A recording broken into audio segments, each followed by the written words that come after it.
Assalamualaikum warahmatullahi wabarakatuh. Salam sejahtera untuk kita semua. Semoga kita semua dalam keadaan sehat walafiat. Baiklah, perkenalkan, nama Ibu Islami Dina. Ibu di sini sebagai penyampai materi dalam kegiatan masa pengenalan lingkungan sekolah atau disingkat menjadi MPLS. Apa itu MPLS? Jadi MPLS itu merupakan kegiatan pertama masuk sekolah untuk pengenalan program, sarana dan prasarana sekolah, cara belajar, penanaman konsep pengenalan diri, dan pembinaan awal kultur sekolah. Jadi dalam MPLS ini ada juga beberapa materi yang akan disampaikan kepada para siswa. Adapun beberapa materi itu salah satunya adalah kegiatan literasi. Apa itu literasi? Pengertian literasi tersebut didasarkan dari beberapa referensi. Adapun rinciannya adalah sebagai berikut. Istilah literasi dalam bahasa Latin disebut sebagai literatus, yang artinya adalah orang yang belajar. Selanjutnya, National Institute for Literacy sendiri menjelaskan bahwa literasi adalah kemampuan seseorang untuk membaca, menulis, berbicara, menghitung, dan memecahkan masalah pada tingkat keahlian yang diperlukan dalam pekerjaan, keluarga, dan masyarakat. Adapun rincian yang lain adalah Education Development Center juga turut menjabarkan pengertian dari literasi, yaitu kemampuan individu untuk menggunakan potensi serta skill yang dimilikinya dan tidak sebatas hanya kemampuan baca tulis saja.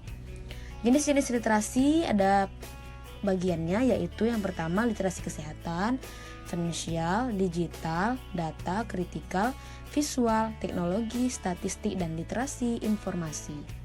Berikut video kegiatan literasi sekolah. Tahukah kamu, berdasarkan data dari PISA, PIRLS, dan World's Most Literate Nations, peringkat minat baca siswa Indonesia berada pada posisi rendah di antara negara-negara lain.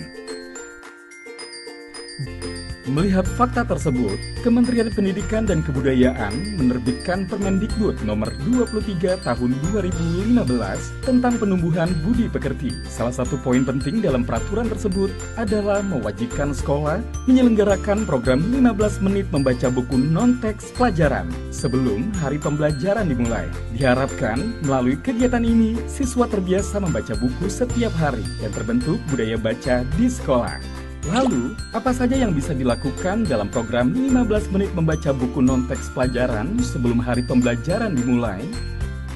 Pertama, membaca nyaring.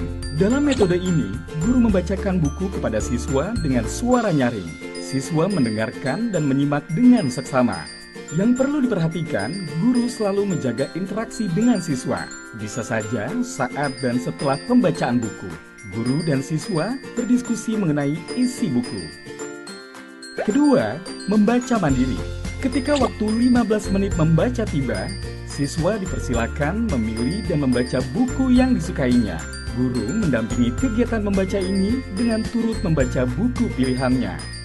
Ketiga, membaca bersama. Guru membacakan buku kepada siswa, di mana keduanya memegang judul buku yang sama. Guru membaca dan siswa menyimak dengan seksama. Pada siswa dalam jumlah besar, guru dapat menggunakan buku besar atau big book. Keempat, membaca terpandu. Dalam metode ini, guru membuat kelompok membaca. Tiap kelompok terdiri dari 4-6 siswa. Guru memandu siswa membaca bacaan yang sama. Guru juga dapat meminta siswa membaca secara bergantian. Setelah kegiatan membaca bersama selesai, guru mengajak siswa mendiskusikan bahan bacaan. Ada beberapa hal yang perlu diperhatikan dalam kegiatan membaca. Buku yang digunakan adalah buku bacaan selain buku pelajaran. Siswa diperkenankan untuk membawa buku dari rumah. Kegiatan membaca berfokus pada sikap peserta didik dan bersifat memotivasi mereka. Kegiatan berlangsung dalam kondisi yang menyenangkan. Guru menjadi teladan membaca bagi siswa, sehingga guru turut membaca saat siswa membaca. Hal-hal yang biasa didiskusikan setelah membaca. Topik atau tema cerita, tokoh cerita, alur cerita, pesan cerita, pengembangan cerita. Agar tercipta budaya membaca, lingkungan sekolah harus kondusif bagi kegiatan membaca siswa, yaitu mendekatkan mereka pada buku dimanapun berada. Sudut baca, lokasi berada di bagian belakang kelas. menyediakan buku-buku fiksi dan non-fiksi, dihiasi poster kampanye membaca, dapat diperkaya oleh buku yang dibawa siswa, dapat berupa bacaan koleksi perpustakaan yang dirotasi secara bergilir. Pojok literasi dapat dibuat di kebun, halaman, kantin, koridor, area tunggu orang tua, serta area lain yang nyaman dan mudah dijangkau siswa. Dibuat aman dan menyenangkan dengan meja, kursi, dan atap. Koleksi buku dapat disimpan di rak beroda agar dapat dipindah-pindah dengan leluasa. Yuk, sukseskan program 15 menit membaca buku non-teks pelajaran sebelum waktu belajar dimulai setiap hari. Semoga gerakan ini menjadi momentum bagi siswa Indonesia untuk membiasakan diri membaca dan menjadikan membaca sebagai kegiatan yang menyenangkan.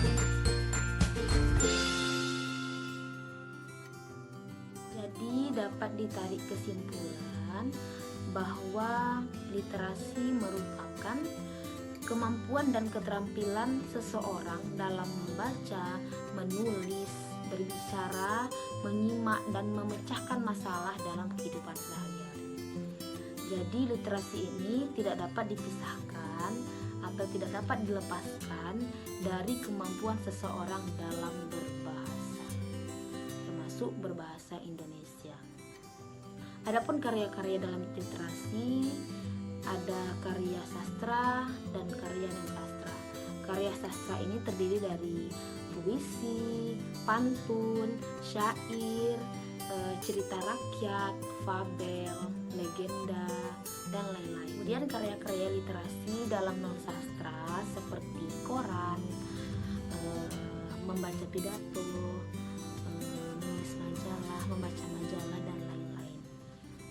Jadi kegiatan literasi ini sudah dilaksanakan di SMP Negeri 31 Pekanbaru pada tahun ajaran lalu.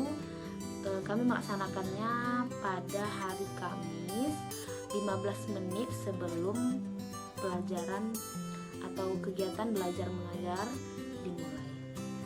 Ibu harapkan kepada murid-murid atau siswa baru untuk semangat dalam mengikuti kegiatan literasi dalam tahun ajaran berikutnya. Manfaatnya apa? Manfaatnya banyak sekali. Literasi ini dapat meningkatkan pengetahuan akan kosakata, mempertajam wawasan, mengembangkan kemampuan verbal, melatih fokus dan konsentrasi, kemudian melatih diri untuk bisa menulis dan merangkai kata dengan baik. Baiklah, hanya itu. Terima kasih. Baiklah, sebagai penutup, Ibu akan memberikan kalian tugas literasi menulis, yaitu yang pertama, tulislah karangan deskripsi mengenai SMP Negeri 31 Pekanbaru, atau dapat dikatakan bagaimana pandangan kalian pertama kali memasuki SMP Negeri 31 Pekanbaru. Dan yang kedua, apa harapan dan cita-cita kalian setelah tamat belajar dari SMP Negeri 31 Pekanbaru. Dan tugas ini dikumpulkan pada hari Kamis 16 Juli 2020. Selamat mengerjakan. Akhir kata, terima kasih atas segala perhatian. Mohon maaf atas segala kekurangan. Semoga materi yang Ibu sampaikan bermanfaat untuk kita bersama.